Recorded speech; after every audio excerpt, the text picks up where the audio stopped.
નમસ્તે વિદ્યાર્થી મિત્રો, સૌ પ્રથમ તો તમને બધા જને ખૂબ ખૂબ અભિનંદન કે 8મું ધોરણ પાસ કરીને 9મા ધોરણ માટે તમે વીડી હાઈસ્કૂલમાં પ્રવેશ મેળવ્યો.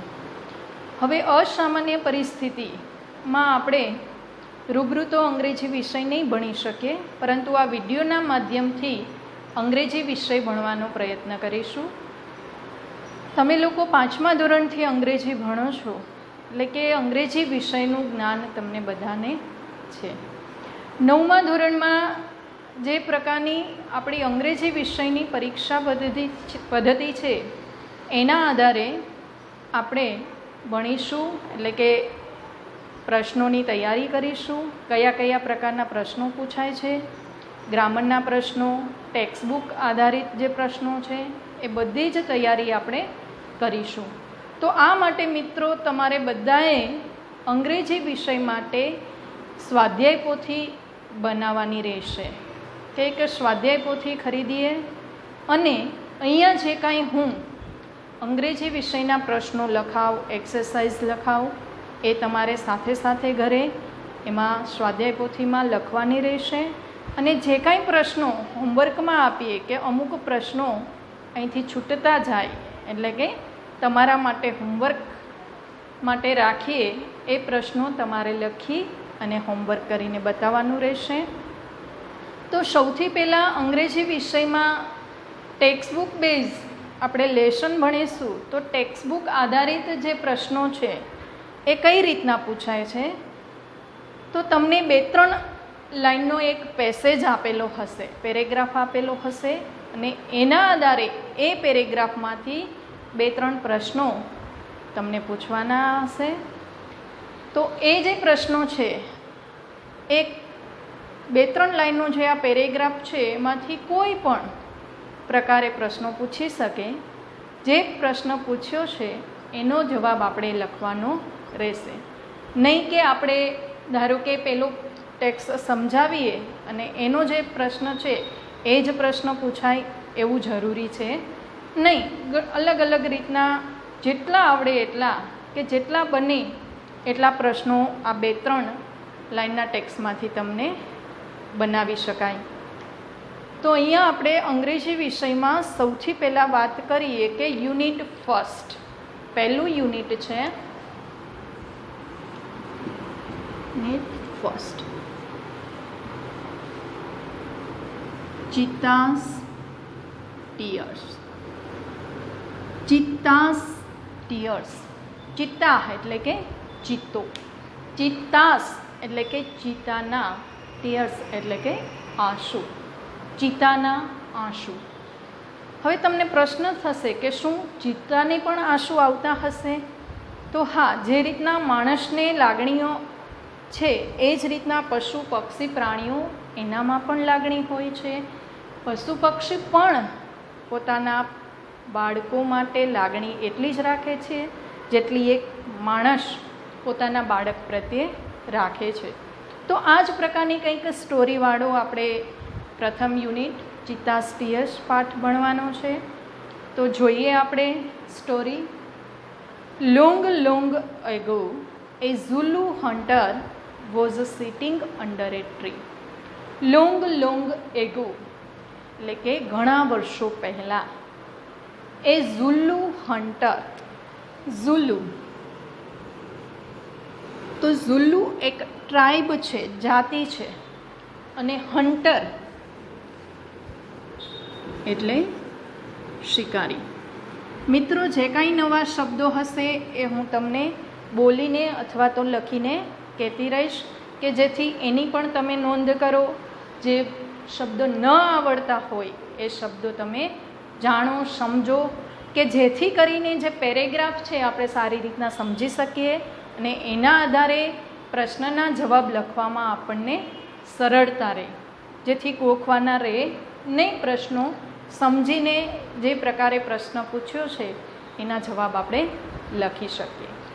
લોંગ લોંગ એગો એટલે કે ઘણા વર્ષો પહેલાં a Zulu hunter was sitting, sit એટલે બેસવું, અને સિટિંગ એટલે કે ક્રિયા ચાલુ છે એ દર્શાવવા માટે સિટિંગ, વોઝ સિટિંગ એટલે કે બેઠો હતો. અંડર એ ટ્રી ઝાડની નીચે. ઘણા વર્ષો પહેલાં એક જુલ્લુ શિકારી ઝાડની નીચે બેઠો હતો. His name was Eddie. એનું નામ ઈડી હતું. હિઝ એટલે તેનું. કોનું? તો કે ઝુલ્લુ હન્ટર, કે જે ઝુલ્લુ શિકારી બેઠો હતો તેનું નામ ઈડી હતું. હી શો. હવે જુઓ મિત્ર, શો તો શો છે એ શીનું ભૂતકાળ છે, ભૂતકાળનું રૂપ છે. આપણે ક્રિયાપદના રૂપો 3 વર્તમાનકાળનું એટલે કે ઇન્ફિનિટિવ, ભૂતકાળ અને શી, સો અને એનું ભૂતકૃદંતનું રૂપ થાય શીન. હવે અહીંયા ભૂતકાળનું વાક્ય છે એટલા માટે શો આપેલું છે કે હી સો એ લાર્જ હર્ડ એટલે કે ટોળું. A large herd of deer એટલે હરણ, DEER, ડિયર એટલે હરણ. He saw a large herd of deer. ત્યાર પછીનો શબ્દ છે ગ્રેઝિંગ. તો અહીંયા ગ્રેઝ એટલે ચરવું. A large herd of deer grazing in the lush green meadow. Lush green એટલે કે લીલુંછમ, મેડો એટલે ઘાસનું મેદાન અથવા તો બીડ. હી શો. હવે શિકારી બેઠો તો ઝાડની નીચે, જુલ્લુ હન્ટર કે જેનું નામ શું છે? ઈડી છે. તેણે જોયું. હી શો એટલે કે તેણે જોયું. શું જોયું? તો કે લાર્જ હર્ડ એટલે કે વિશાળ, મોટું એવું ટોળું હરણનું. એ ટોળું શું કરી રહ્યું હતું? તો કે grazing in the lush green મેડો એટલે કે લીલાછમ મેદાનમાં એ ચરી રહ્યું હતું. હવે આ જે પેલો ટેક્સ્ટ છે, પેરેગ્રાફ છે, એના આધારે આપણને પરીક્ષામાં પ્રશ્નો કઈ રીતના પૂછાઈ શકે? તો નમૂના રૂપે હું 2 પ્રશ્નો કરાવું છું.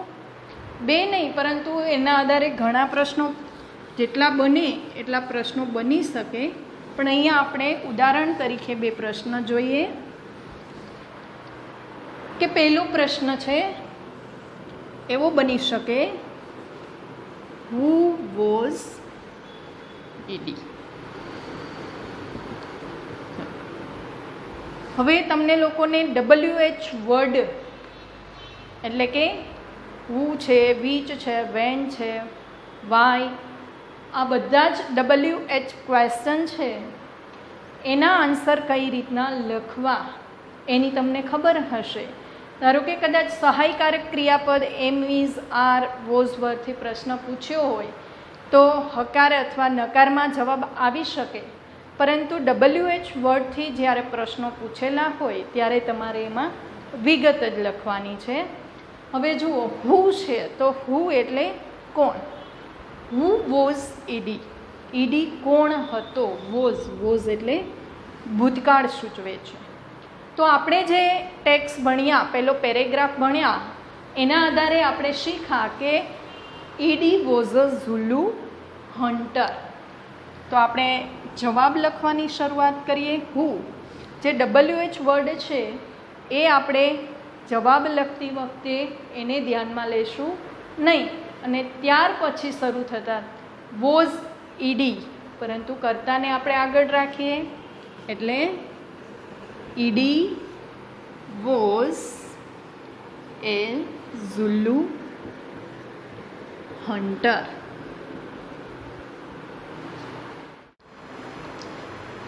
બીજો પ્રશ્ન છે, વોટ ડીડ ઈડી શો. તો વોટ થી પ્રશ્ન પૂછ્યો છે. વોટ એટલે શું.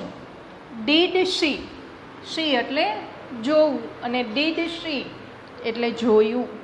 ઈડીએ શું જોયું? તો પેરેગ્રાફના આધારે આપણે જવાબ લખીએ. ઈડી હવે ડીડ શી છે એટલે એનું આપણે શું કર્યું? શો. જવાબ લખતી વખતે આપણે ક્રિયાપદના રૂપોની જાણ હોવી જોઈએ. દાખલા તરીકે અહીંયા ક્રિયાપદનું રૂપ સી છે તો એનું ભૂતકાળ થશે શો અને ભૂતકૃદન થશે શીન. પણ અહીંયા આપણે શેની જરૂર છે? તો કે ભૂતકાળના રૂપની, એટલે શીનું શો. ED show. શું જોયું ઈડીએ? તો કે herd of deer grazing in the lush green મેડો.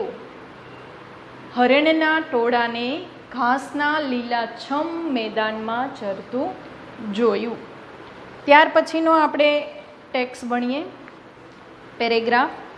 Suddenly he saw a female cheetah crawling silently closer to the grazing animals.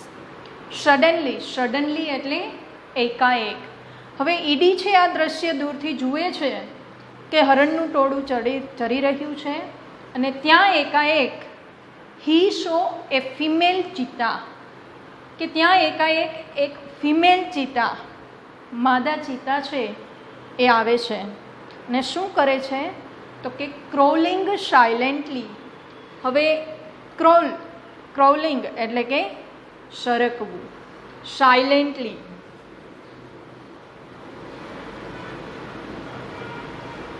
Crawl એટલે સરકવું, ક્રોલિંગ એટલે કે સરકી. સાયલેન્ટલી એટલે કે ધીમેથી.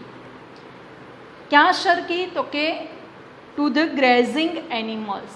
ક્લોઝ એટલે નજીક અને ક્લોઝર એટલે વધારે નજીક. Closer to the grazing animals, કે ચરતા પ્રાણીઓની નજીક. હવે વધારે નજીક એવું દર્શાવવા માટે ક્લોઝર વાપર્યું છે, એટલે કે ક્લોઝર વધારે નજીક. ઈડી જુએ છે કે આ જે ટોળું હરણનું ચરી રહ્યું છે ત્યાં એક માદા ચિતા આવે છે અને આ ચરતા ટોળાની વધારે નજીક સરકે છે. ધેન એટલે કે પછી. C left. હવે અહીંયા શબ્દ છે લેફ્ટ. લીપ એટલે કે છલાંગ મારવી ને એનું ભૂતકાળ છે લેફ્ટ. લેફ્ટ એટલે કે જે ફિમેલ ચીતા છે એણે છલાંગ મારી. And caught a deer. હવે અહીંયા પણ કોટ એટલે કે કેચનું ભૂતકાળ છે. કોટ, કેચ એટલે પકડવું અને કોટ એટલે કે પકડ્યું. એ ડિયર એટલે કે એક હરણને પકડ્યું. After some time. આફ્ટર એટલે પછી, સમ ટાઈમ એટલે કે થોડા સમય પછી. હર 2 યંગ કબ્સ. કબ એટલે બચ્ચાઓ.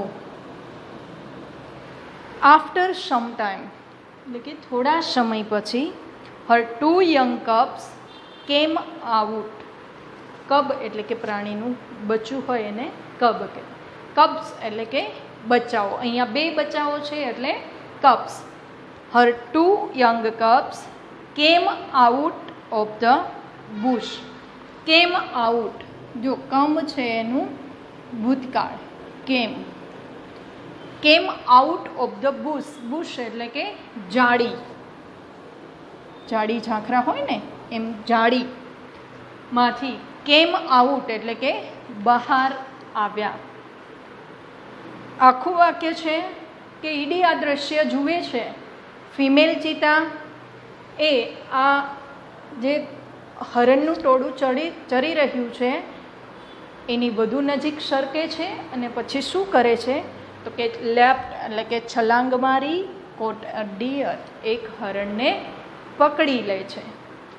ત્યાર પછી તો કે જે બુશ છે એટલે કે બાજુમાં જે જાળી છે એમાંથી આફ્ટર સમ ટાઈમ એટલે કે થોડા સમય પછી. હર 2 યંગ કબ્સ કે પેલી જે ફિમેલ ચેતા છે એના 2 નાના નાના બચ્ચા કેમ આઉટ. કેમ એટલે કે કમનું ભૂતકાળ. Came out of the bush એટલે કે ઝાડીમાંથી બહાર આવ્યા. દે all enjoyed there meals.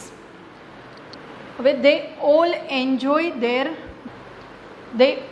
Enjoyed એટલે કે ફિમેલ ચીતા અને એના જે બે 2 યંગ કબ્સ છે, નાના નાના જે બચ્ચા છે, દે ઓલ એટલે કે તેઓ બધા જ એન્જોય એટલે ખુશીથી,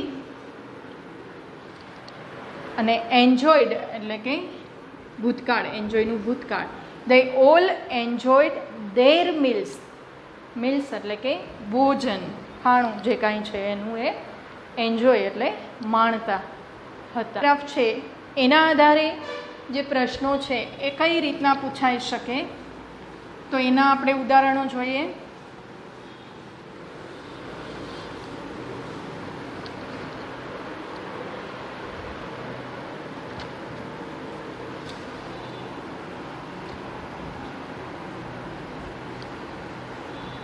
How did a female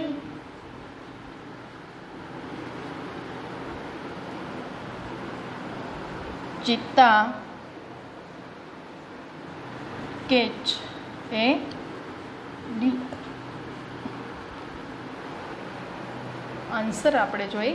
how did એટલે તો ભૂતકાળ, પણ હાઉ થી જ્યારે પ્રશ્ન પૂછાયેલો હોય એટલે એક રીતનું વર્ણન કરવાનું, કઈ રીતે. હાઉ ડીડ એ ફિમેલ ચીતા કે ફિમેલ ચીતા છે એણે કઈ રીતે કેચ એ ડિયર કે એક હરણ કઈ રીતના એને પકડ્યું, એ આખી આપણે એની રીત લખવાની છે. તો ડીડ પછી અ ફિમેલ ચીતા જવાબ લખીએ ત્યારે એ ફિમેલ ચીતા. હવે આખી રીત લખીશું. કેચ અ ડિયર કઈ રીતના પકડ્યું હરણના બચ્ચાને. તો લખીએ કે એણે શું કર્યું હતું ટોળાને જોઈને, તો કે ક્રોલ્ડ.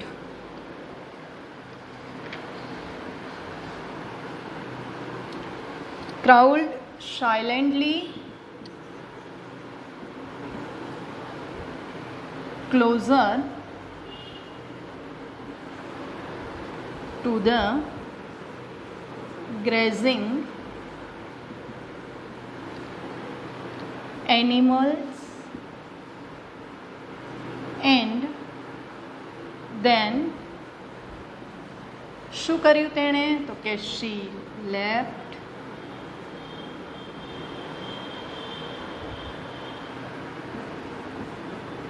and caught a deer. A female cheetah crawled silently closer to the grazing animals and then she left and caught a deer. તો આ પ્રશ્નનો જવાબ આ રીતના લખી શકાય. ત્યાર પછી જોઈએ બીજા પ્રશ્નનો જવાબ, કે કઈ રીતના બીજો પ્રશ્ન બની શકે, એનો જવાબ કઈ રીતના લખાય. With whom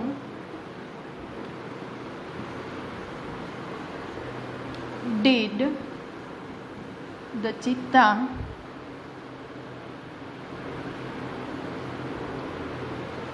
enjoy the meal? હવે with whom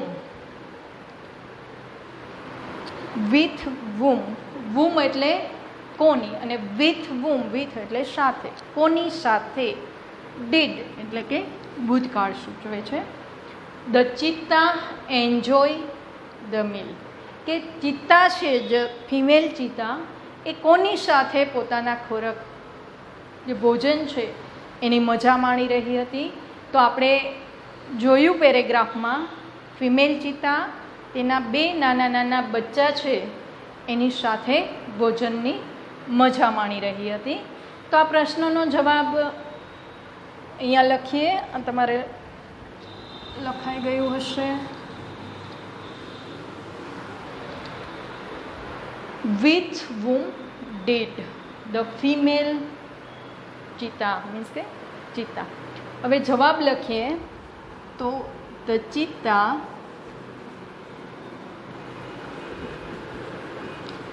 હવે મિત્રો એન્જોય છે ક્રિયાપદ આનંદ માણવું, બરાબર. તો ડીડ છે અને એન્જોય એટલે કે ભૂતકાળ. હવે એન્જોયનું ભૂતકાળ અને ભૂતકૃદંત સરખા જ થશે. એન્જોયડ એટલે કે the cheetah enjoyed the meal. કોની સાથે આનંદ માણી રહ્યા હતા? તો કે વિથ હર 2 ટાઇની કપ્સ. આ રીતના જવાબ આપણે લખી શકીએ મિત્રો.